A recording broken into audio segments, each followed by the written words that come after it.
Hi மக்களே, வணக்கம். அடடா, என்னடா அது கலர் கலராக பூ இருக்குன்னு தானங்க பார்க்குறீங்க?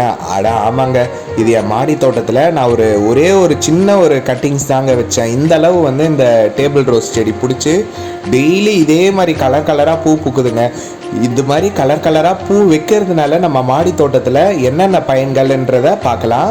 இது மாதிரி கலர் கலராக பூ வர செடியை நம்ம மாடி தோட்டத்தில் வைக்கும் போது நிறைய தேனீக்கள், வண்டுக்கள் எல்லாம் நம்ம மாடி தோட்டத்தை தேடி வரும். மகரந்த சேர்க்கைக்கு இந்த கலர் பூக்கள் எல்லாமே உதவி பண்ணும்.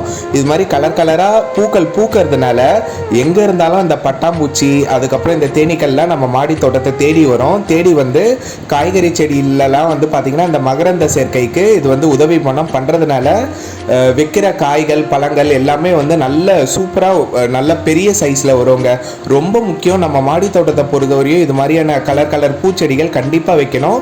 நீங்களும் உங்கள் வீட்டு மாடி தோட்டத்தில் இந்த செடியை வளங்க.